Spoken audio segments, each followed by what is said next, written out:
मित्रों नमस्कार। Sanjay sirs classes में आपका स्वागत है। मित्रों, आज हम हिंदी साहित्य के इतिहास लेखन की परंपरा के बारे में अध्ययन करेंगे। यह topic net JRF TGT PGT NBS KVS आदि परीक्षाओं के लिए जो हिंदी विषय से संबंधित है बहुत इम्पोर्टेंट है। ठीक है, देखें मित्रों, ये आपके वन लाइनर हैं, इसका संपूर्ण विश्लेषण भी किया जाएगा।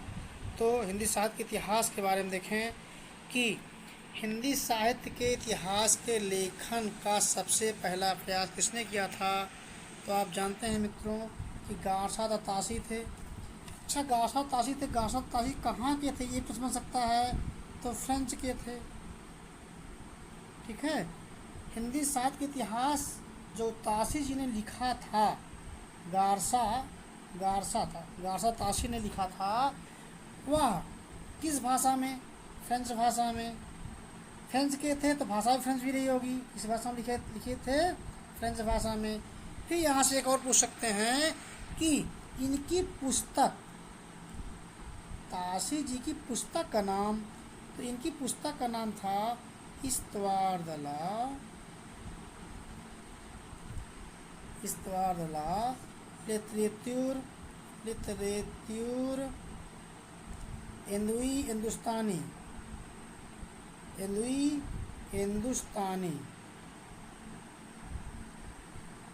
ठीक, इनकी पुस्तक का नाम था। तो अच्छा, ये पुस्तक किस भाषा में लिखी गई थी? यही पुस्तक फ्रेंच भाषा में लिखी गई थी। ठीक है मित्रों, फिर देखें कि यहाँ से और अच्छे प्रश्न क्या बन सकते हैं कि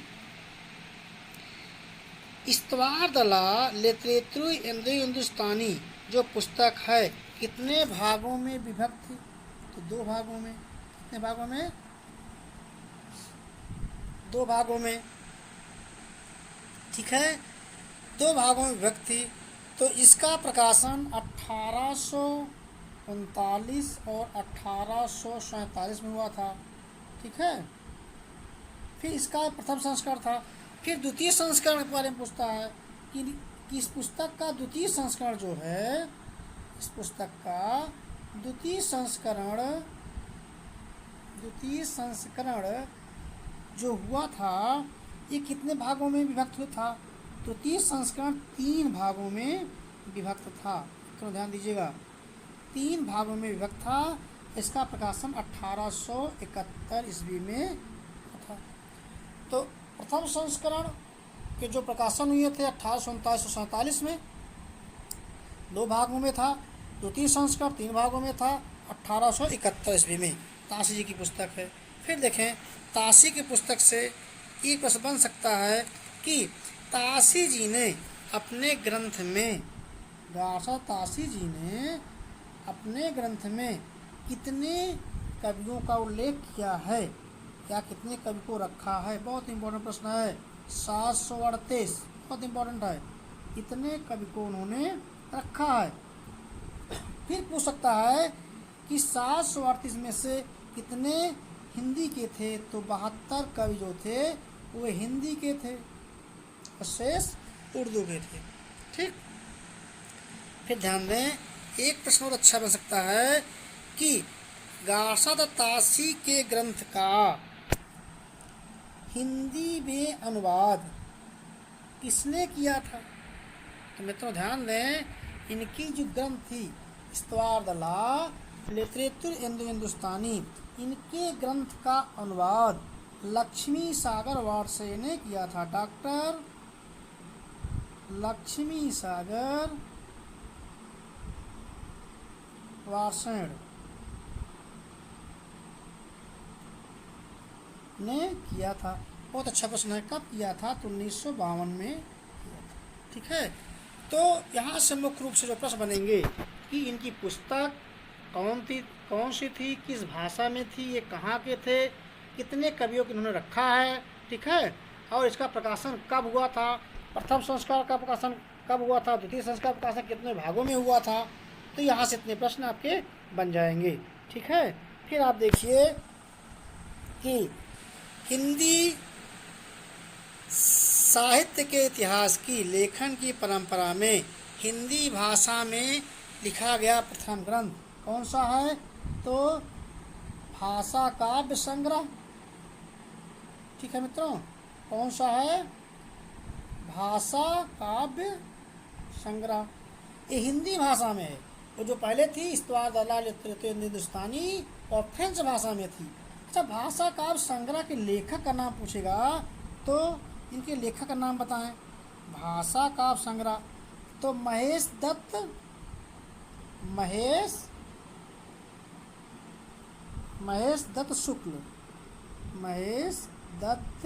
शुक्ल जी थे। इस भाषा काव्य संग्रह के लेखक महेश दत्त शुक्ल जी थे। यहाँ से आपके प्रश्न बन जाएंगे। ठीक है, फिर देखें आगे कि हिंदी भाषा में दूसरा महत्वपूर्ण इतिहास ग्रंथ शिव सिंह सरोज है। अब देखें कि पहला ग्रंथ था फ्रेंच भाषा में, और दूसरा जो हमने आपको बताया था हिंदी भाषा में लिखा गया प्रथम ग्रंथ भाषा का संग्रह था महेश दत्त शुक्ल की। फिर हिंदी भाषा में दूसरा इतिहास ग्रंथ कौन सा है? तो शिव सिंह सरोज है। अच्छा, शिव सिंह सरोज ग्रंथ है, इसके रचनाकार कौन है? इन्हीं के नाम से है, शिव सिंह सेंगर। शिव सिंह सेंगर ने शिव सिंह सरोज की रचना की है। ये बहुत अच्छा प्रश्न है, यहाँ से प्रश्न बनते हैं। तो शिव सिंह सरोज जो ग्रंथ है इसका प्रकाशन कब हुआ था? बहुत पूछता है। तो इसका प्रकाशन 1883। कभी कभी इनकी रचनाओं के क्रम देता है नेट जेआरएफ में, तो इनको आप ध्यान से देखते रहें कब इसका प्रकाशन हुआ था। तो 1883 में हुआ था। फिर पूछता है कि शिव सिंह सरोज ने कितने कवियों को रखा है? शिव सिंह सरोज ने 838, ठीक है, कितने कवि को रखा है? 838। अच्छा, ये शिव सिंह सरोज के अनुसार है कवियों की संख्या। यदि आपसे पूछ लिया जाए कि गासा ताशी ने कितने रखा था, कितने कवियों को, यहाँ से केवल 100 को आप घटा दीजिए बस। 738 उन्होंने रखा था और 838 शिव सिंह सरोज जी रख दिए। ठीक है, फिर देखें एक क्वेश्चन आपका जो बहुत अच्छा प्रश्न है, ये बन सकता है कि आगे देखें, भक्ति काल को हिंदी काव्य का स्वर्ण युग मानने वाले जॉर्ज ग्रियर्सन हैं। तो भक्ति काल को हिंदी काव्य का स्वर्ण युग मानने वाले विद्वान का नाम पूछता है मित्रों, तो जॉर्ज ग्रियर्सन हैं। बहुत इम्पोर्टेंट है। ठीक है, तो अब देखें फिर आगे आपके प्रश्न बन सकते हैं कि फिर देखें, बहुत अच्छा प्रश्न है, मिश्रबंध विनोद नामक इतिहास ग्रंथ के रचनाकार का नाम। बहुत अच्छा प्रश्न है मित्रों, ध्यान दें। तो आप देखें कि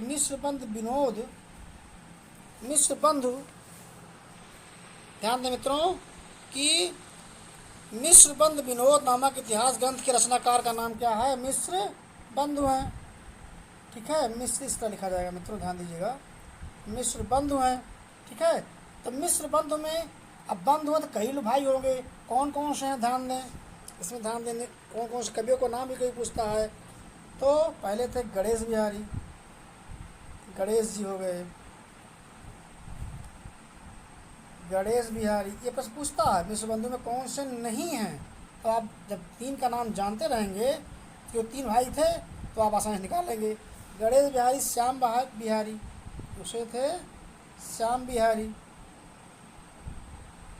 तीसरे थे सुखदेव बिहारी। ठीक है, तो गणेश बिहारी, श्याम बिहारी, सुखदेव बिहारी आप आसानी से टिक से याद कर सकते हैं। गणेश भगवान, श्याम जी, सुखदेव जी। तो गणेश बिहारी, श्याम बिहारी और सुखदेव बिहारी ये 3 भाई थे। ठीक है, इससे आपको भूले ना। आप चूँकि हिंदी साहित्य का इतिहास है, इसमें इतने ग्रंथ हैं, इतने ग्रंथ के रचनाकार हैं, सन हैं, तो हम टिक से याद करते हैं, जल्दी भूलता नहीं है। ठीक है, तो यहाँ से प्रश्न बनता है कौन से नहीं थे, तो इसमें दूसरा नाम कोई और दे देगा। तो 3 भाई ये थे। अब ध्यान दें कि गणेश बिहारी, श्याम बिहारी दोनों क्या थे? कमिश्नर थे। दोनों क्या थे? कमिश्नर थे। अभी जान लीजिए, सुखदेव बिहारी क्या थे? वकील थे। ठीक है मित्रों, तो यहाँ से प्रश्न निश्चित रूप से आने के प्रबल चांसेस हैं। फिर देखें, हाँ, एक प्रश्न और बनता है कि मिश्रबंध विनोद को कितने भागों में विभक्त किया गया था? बहुत अच्छा प्रश्न है, ये तो ध्यान दीजिएगा। तो मिश्रबंध विनोद को 4 भागों में विभक्त किया गया था। बहुत अच्छा प्रश्न है, ठीक है। 4 भागों में विभक्त किया गया था। प्रथम 3 भाग का प्रकाशन भी पूछ सकता है। तो पहले 3 भाग का प्रकाशन, प्रथम 3 भाग का प्रकाशन ध्यान दीजिएगा। 3 भाग का प्रकाशन कब हुआ था? 1913। प्रथम 3 भाग का प्रकाशन 1913 में, और चतुर्थ भाग का प्रकाशन मित्रों 1934 में हुआ था। और एक प्रश्न यहाँ से और अच्छे बन सकते हैं कि मिश्रबंध विनोद में कवियों की संख्या, मिश्रबंध विनोद में कवियों की संख्या बहुत इंपॉर्टेंट है, तो मित्रों ध्यान दें। 4, 5, 9, 1, 4, 5, 9, 1, 4, 5, 9 और 1, 4591 कवियों की संख्या। या तो लगभग देगा तो 5000 विकल्प में कभी कभी देता है मित्रों, ध्यान दीजिएगा। तो लगभग दे देगा, ठीक है। लगभग 5000 कवियों को मिश्र बंधुओं ने रखा था। ये बहुत अच्छा प्रश्न है। फिर देखें, फिर आगे चलें कि हिंदी साहित्य के इतिहास लेखन की परंपरा में आचार्य रामचंद्र शुक्ल द्वारा रचित हिंदी साहित्य का इतिहास, ये हिंदी साहित्य का इतिहास ग्रंथ किसने लिखा था? आचार्य रामचंद्र शुक्ल ने लिखा था। कब लिखा था? तो 1929 में लिखा था, ठीक है। ये प्रश्न आपका बहुत इंपॉर्टेंट है। फिर पूछता है कि आप देखिए यहाँ से कौन सा अच्छा प्रश्न बन सकता है कि हिंदी रामचंद्र शुक्ल का इतिहास नागरी प्रचारी सभा द्वारा प्रकाशित किसकी भूमिका में था? तो हिंदी शब्द सागर की भूमिका, हिंदी शब्द सागर की भूमिका, हिंदी शब्द सागर की भूमिका में, ठीक है, भूमिका में ध्यान दीजिएगा मित्रों। और किसके नाम से प्रकाशित हुआ था? हिंदी साहित्य का विकास। बहुत अच्छा प्रश्न है, कई बार पूछा हुआ है कि हिंदी शब्द सागर की भूमिका में हिंदी साहित्य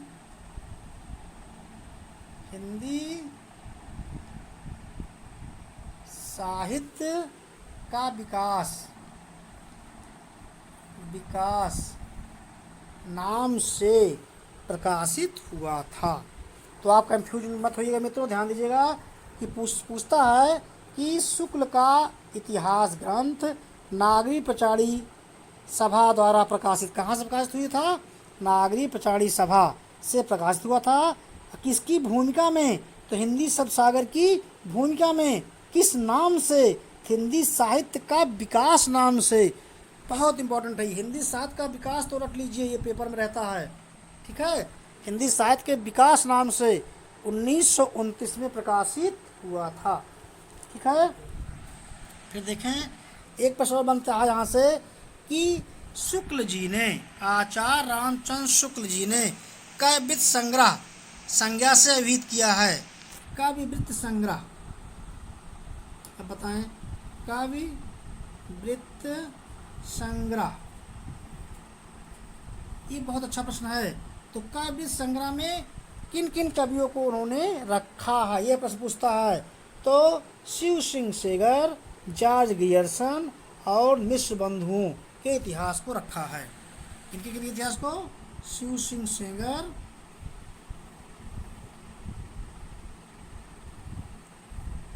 और ग्रियर्सन और मिश्र बंधु, मिस्र बंधुओं के, ठीक है, मिस्र बंधुओं के इतिहास को उन्होंने रखा है। ठीक है, ये प्रश्न बहुत अच्छा है, काव्य संग्रह से संबंधित पूछता है कभी कभी। काव्य संग्रह किसके ग्रंथ के बारे में, किसी संज्ञा के बारे में किया गया है? तो शिव सिंह सेंगर, ग्रियर्सन और मिस्र बंधुओं के इतिहास ग्रंथ को किसने रखा है? तो रामचंद्र शुक्ल जी ने रखा है। ठीक है, फिर देखें शुक्ल जी ने भक्ति काल को कितने भागों में बांटा है? 4 भागों में, 4 शाखाओं में। अच्छा, भक्ति काल जो बांटा है तो पहले ध्यान से समझ लें कि भक्ति काल के बारे में थोड़ा, कि ये था आपका भक्ति काल। ठीक, शुक्ल जी के अनुसार भक्ति काल को उन्होंने पहले 2 भागों में डिवाइड किया। ठीक, निर्गुण और सगुण, निर्गुण शाखा, निर्गुण धारा शाखा और सगुण। ठीक है, निर्गुण और सगुण। अच्छा, अब निर्गुण में आएगा, निर्गुण को कौन सा आता है? ज्ञानाश्रयी, प्रेमाश्रयी। निर्गुण में देखें, यही से आपका पूरा आदिकाल खत्म हो जाता है। निर्गुण में उसके अंतर्गत कौन कौन से आएंगे ना? निर्गुण में कौन कौन से आते हैं? निर्गुण को 2 भागों में डिवाइड किया गया है शुक्ल जी के अनुसार। ठीक है, कौन कौन सी? प्रेमाश्रयी और ज्ञानाश्रयी। ठीक है, प्रेमाश्रय में आप जानते हैं कि पूरे के पूरे कौन कवि आते हैं? सूफी। ये ध्यान दो, सूफी मीन्स जितने भी मुसलमान कवि हैं सब प्रेमाश्रय में आते हैं। और ज्ञानाश्रय में संत कवि आते हैं, कबीर, नानक, गुरु नानक, रैदास, ये सब कवि संत कवि ज्ञानाश्रय में आते हैं। तो निर्गुण के 2 भाग हो गए, प्रेमाश्रयी और ज्ञानाश्रयी। फिर आता है सगुण का, सगुण धारा के भी 2 भाग होते हैं। तो पहले भाग में कौन आता है? राम भक्त, दूसरे भाग में कृष्ण भक्ति। तो राम भक्ति आएगा पहले में, राम भक्ति, उसमें आएगा कृष्ण भक्त। ठीक है, तो राम भक्त के अंतर्गत कभी प्रश्न पूछता है कि कौन सा कवि राम भक्त के अंतर्गत नहीं है? तो इस तरह के प्रश्न में आपके विकल्प में दे देगा तुलसीदास, नाभादास। ठीक है, फिर दे देगा मीराबाई, ऐसे का विकल्प दे देगा। तो कौन सा नहीं होगा? तो मीराबाई आप जान रहे हैं किस वक्त कवित्री थी, तो मीराबाई हो गई। इस तरह के प्रश्न आपके बन सकते हैं। तो मित्रों, ये आपका हिंदी साहित्य के इतिहास का पहला लेक्चर था। इस लेक्चर से आपके बहुत अच्छे प्रश्न मिल जाएंगे, 2, 3, 4 प्रश्न तो आसानी से ही मिल जाएंगे। ठीक है मित्रों, तो मित्रों यदि आपके समझ में ठीक से आ गया है कि जो बताया गया है एकदम ऑथेंटिक और एकदम सही है, पेपर में आने वाले हैं वैसे बताया गया है, तो चैनल को सब्सक्राइब जरूर कर दीजिएगा, लाइक शेयर भी कर दीजिएगा। धन्यवाद।